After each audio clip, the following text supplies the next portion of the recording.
নারী, গাড়ি, বাড়ি, স্থাবর অস্থাবর সম্পত্তি, সন্তান সন্ততি, এগুলো প্রাপ্তির আকাঙ্ক্ষা, এগুলোর প্রতি আকর্ষণ মানুষের জনমভর। আমরা সবাই এগুলো চাই, ঠিক কিনা? এর মধ্যে সবচেয়ে গুরুত্বপূর্ণ একটা হচ্ছে সন্তান সন্ততি। দেয় কে? জোরে বলতে হবে, কে দেয়? চাইতে হবে কার কাছে? নাকি মাজারে, নাকি দরগায়? একজন সন্তান দিতে পারে, চিল্লায় বলতে হবে তিনি কে? অনেকে বলে মাজারে মানত না করলে নাকি সন্তান পাওয়া যায় না। এটা কি রে ভাই? মাজারে যদি মানত করা না হয় তাহলে নাকি সন্তান পাওয়া যায় না। এগুলো এসে ডিস্টার্ব করে খুব।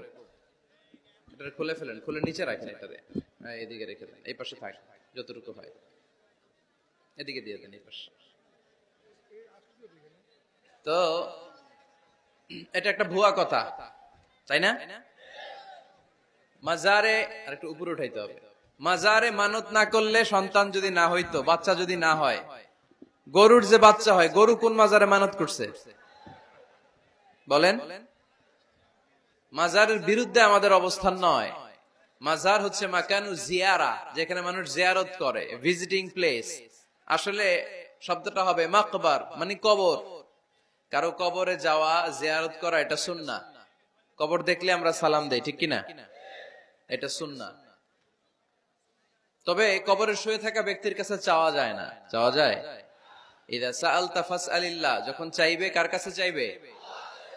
ওয়া ইযা ইসতাআনতা ফাসতাইন বিল্লাহ, সাহায্যের হাত যদি পাতো কার কাছে পাতবো? ওনার ভান্ডারে কমতি আছে, ঘাটতি আছে? আমাদের যার যা লাগবে সবও যদি উনি দিয়ে দেয়, ওনার কমতি পড়বে নাকি? সুবহানাল্লাহ পড়েন। এজন্য মাজারে মানত না করলে সন্তান পাওয়া যায় না, এটা ভুয়া কথা, তাই না? তাহলে ছাগলের বাচ্চা হয় কেমনে? গরুর বাচ্চা হয় কি করে? এরা তো কোথাও মানত করে না। তাহলে বুঝা গেল সন্তান দেয়ার মালিক কে? এটা অনেক বড় নেয়ামত। আমরা অনেক সময় বুঝি না, আমরা অনেক সময় খেয়াল করি না। এটা অনেক বড় নেয়ামত। যার সন্তান নাই সে জানে সন্তান না থাকার কি জ্বালা। এরকম নিঃসন্তান কিছু ভাইয়েরা আমাদের এলাকায় আছে না নাই? আছে। তারাই জানে কি জ্বালা। তো এই সন্তানকে কোরআন কোথাও বলেছে জিনা, সৌন্দর্য, কোথাও কি বলেছে? উত্তর দিতে হবে। কোথাও কি বলেছে? জিনা। আল মাল ওয়াল বানুনা জিনাতুল হায়াতিদ দুনিয়া। সন্তান আর সম্পদ এটা দুনিয়ার জীবনের সৌন্দর্য। ছোট ছেলে মেয়েরা, সোনামণিরা না থাকলে পৃথিবীতে কোনো সৌন্দর্য থাকতো? স্বামী স্ত্রীর ভালো